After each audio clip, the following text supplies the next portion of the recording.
આજે Ahmedabad municipal corporation ખાતે standing કમિટીની બેઠક મળી હતી, જે બેઠકમાં અલગ અલગ મહત્ત્વના મુદ્દા ઉપર ચર્ચા કરવામાં આવી હતી। ત્યારે આ મામલે શું ચર્ચાઓ સ્ટેન્ડિંગ કમિટીની બેઠકમાં થઈ, શું કહી રહ્યા છે સ્ટેન્ડિંગ કમિટીના ચેરમેન દેવાંગ દાણી, તેમને સાંભળો। અમદાવાદ મહાનગરપાલિકાની અંદર 20 જેટલી જે લક્ઝરિયસ હોટલો આવેલી છે, તે હોટલમાં જે ડ્રેનેજનું પાણી ડિસ્ચાર્જ કરવામાં આવે છે તેના પર આજની સ્ટેન્ડિંગ કમિટીની અંદર એક નિર્ણય કરવામાં આવ્યો છે। 10 KLD કરતાં વધારે એ પાણી જ્યારે ડિસ્ચાર્જ થતું હોય તો એના પર એડિશનલ ટેક્સ ભરવાનો રહેશે જે તે હોટલ માલિકો દ્વારા એના દ્વારા। પરિણામે વર્લ્ડ બેંક દ્વારા જે 3000 કરોડનો પ્રોજેક્ટ મંજૂર થયો છે તેની અંદર કેટલીક શરતો હતી, તેમાંથી મહાનગરપાલિકા દ્વારા આ હોટલો ઉપર એક એડિશનલ ટેક્સ ઉમેરવાનું નક્કી કરવામાં આવ્યું છે અને તેને પરિણામે અમદાવાદ મહાનગરપાલિકાને 125 કરોડ રૂપિયા જેટલો ફાયદો થશે।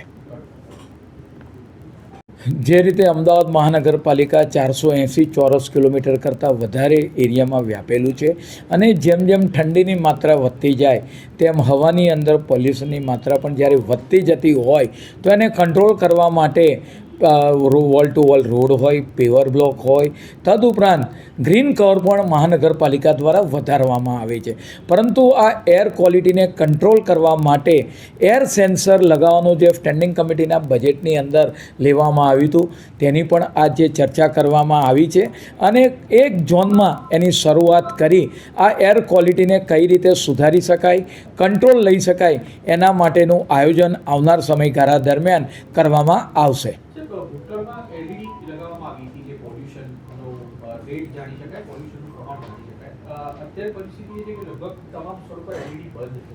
આપને જેમ પર વાત આવી છે, અમદાવાદ મહાનગરપાલિકા અને ગુજરાત પોલ્યુશન બોર્ડ દ્વારા સંયુક્ત રીતે પોલ્યુશન બોર્ડ દ્વારા એલઈડી લગાડવામાં આવી હતી અને તેના પર એર ક્વોલિટી ઇન્ડેક્સ જોવા મળતો હતો।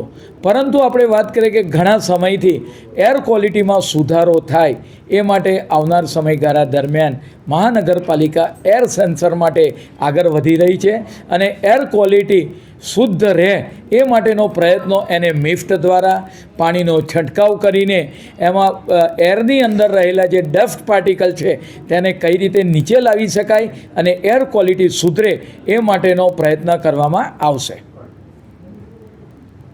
મુખ્યમંત્રી શ્રી દ્વારા રોડ બાબતે જે જરૂરી સૂચનો અને સૂચના આપવામાં આવી હતી એમાં મહાનગરપાલિકા દ્વારા કે 7 ઝોનની અંદર અને 48 વોર્ડની અંદર આ જે રોડની કામગીરી છે એ ઝડપથી કરવામાં આવી રહી છે। હાલ 7200 મેટ્રિક ટન જેટલું કામ અને મહાનગરની અંદર 13 જેટલા પેવર હાલમાં ચાલી રહ્યા છે અધિકારી દ્વારા।